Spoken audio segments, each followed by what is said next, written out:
still down here. When you're playing catch-up, every possession becomes crucial, doesn't it? It's vital. Get back out on the field, punch it in the end zone again. They know it's not easy, but what they do have going for them, they did score the last time. They think they've got a good formula working. And what about the defense?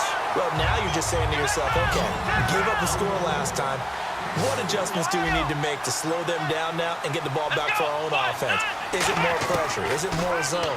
What do they have to do? They're trying to figure that out themselves. We'll see if they can figure that out right here. And he's brought down. That one good for 16, and the drive will continue. They're going to hurry back to the line now. Quarterbacks love slant routes because the receivers are breaking right into their line of vision, and receivers love them as well because they're getting the ball on the move and able to catch it and try and get upfield and gain additional yardage. Normally, he's pretty reliable. Usually catches what's thrown to him. On that play, he simply dropped it. Here we go. Back to throw. Finding time. This one complete to Jordan Reed. A really nice gain of 25 yards. There are so many things to watch for when you play defense.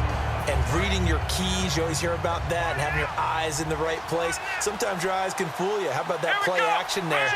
It sprang the big guy, didn't it? Able to dump it over the top to him. And they've got the hook up. This is Olsen. And he's brought down. 10 yards on the pickup there. And that leads to a Green Bay first. When you execute a drag or a crossing route really well and give them a chance to let it develop a little bit, you can gain some significant yardage hitting your tight end on that one. They go with the screen to Gore. It's a loss of 4 there, bringing up second down. Got to give some credit there defensively. They snuffed out that screen early on first down. Really read it well, didn't they? Because they didn't bring the pressure that they expected. They covered all the passing lanes. So once you see it break down as the passer, I think in this situation, you're throwing it at the feet of your back to make sure no one picks it off, or you throw it away, throw it over the sideline. Don't try and freelance and try and make a bigger play. There's really no one else running a pattern that should be open.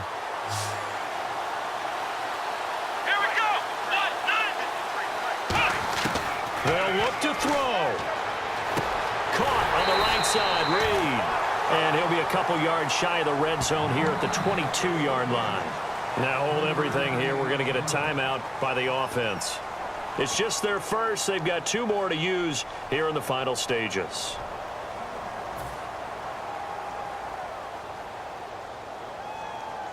So down 6, and they know they need this one on 4th down. They come out 5 wide, 3 of them to the right side. Come on, let's go. Brand 38. He'll look to throw. He's got time in the pocket. Now a desperation throw. And this is caught. Touchdown. And now they're an extra point away from winning this thing in the final seconds. And now we've got a tie game after that touchdown. And you and I both know what that means. Extra point in this situation, this little time left. And now the kick is blocked. But he doesn't get far. They're able to stop him. And after all that, the extra point attempt unsuccessful. And they were kicking for the go-ahead point and possibly the winner, and it gets blocked. What happens on that type of a play? Where does the leakage occur, or do they just not have enough effort? Talk about a range of emotions. You saw their sideline after the touchdown. They thought they'd won the game.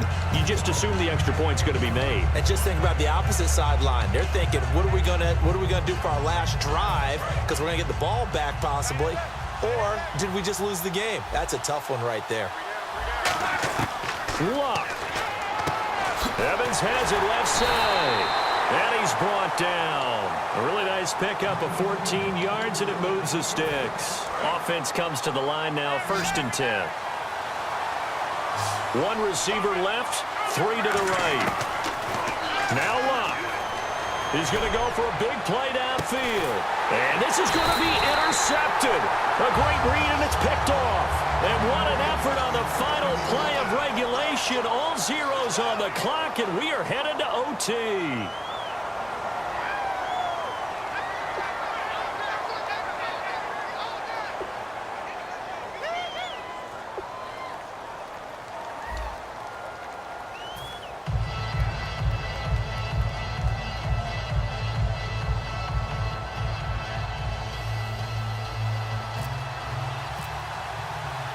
Nothing between these two teams for 4 quarters. Here we go to begin overtime. This will be taken to the back of the end zone. And no run back here. This will be a touchback, and it comes out to the 25-yard line. The Packers offense now heading back out onto the field. They control their own destiny here. They have the football in overtime. Obviously, a touchdown would win it. And I think teams around the league are still adjusting to the idea of going downfield, scoring a touchdown wins the game, because they were used to just going downfield and trying to get in field goal range to win a game. Still having to make that transition. Let's face it now, the ones who are doing it best know they need to go down, attack, put the ball in the end zone, and not leave it up to a field goal and give the other team a chance. Yeah, as we said, they control their own destiny now. Another carry now for Gore. And this carry not as productive. He's swallowed up at the line of scrimmage. They'll say no gain on the play there, and now it'll be 3rd down. Well, they know how to protect the pass, but sometimes cornerbacks, they can also stop the run, can't they? Is that what we call a complete corner? Yeah, because we're so used to these guys just being defenders in the pass game. How about the guys who can come up and make the tackles? That's what we just saw there for no gain, too. Give him 6 yards, and they do convert on 3rd. And fits the exact right word. Over the middle, there's almost always traffic, so anytime you're a receiver in that area, you're not just focused on catching the football. You're wondering where the collision's going to come from, right? Because there's almost always someone there able to concentrate, catch it, and even added a little extra at the end with a short run. Call it no gain on the play, and it'll be 2nd down. He makes a wonderful play there off the corner, protecting his side of the field. Oh, that reminds me of the great defenses of old, doesn't it? The Pittsburgh Steelers steel curtain. They would not let you get on the field if you could only do one thing. You had to be a complete guy, and you had to be able to tackle. Now, I know I've said this before, but you know I wasn't alive when the steel curtain was played. I know them, but I just want to let you know I wasn't alive. I'm going to keep peppering that in there, and one of these days you're going to think that you were. Short of the sticks after that completion, and now it's 3rd down for this offense. They come out 5 wide, 3 of them to the right side. Out of the gun now on 3rd down. And he finds a man. It's Olsen. 5 yards is the pickup there as that extends this drive. And Brandon, from our time in college football, where receivers weren't running the traditional NFL route tree, one thing they did learn, find open areas, find soft spots, and set up and catch the ball. And I think we just saw that there. Yeah, we saw that indeed, picking up the first. He's going to float this one. He's got it at the 15. A huge play there in overtime, 41 yards. So let's go ahead and add to the difficulties of guys trying to cover receivers. They got to deal with speed, shiftiness, all of that stuff.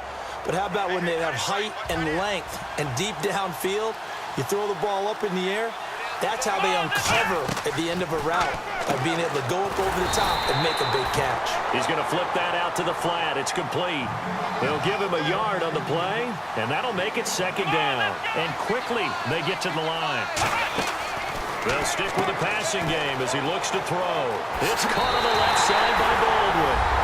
And he's going to take it in. Touchdown, Packers. We needed extra time to decide this one. The rushing score and OT finishes it off, but all throughout, really just a great game to witness. I agree, and the whole time we were watching and working on this game,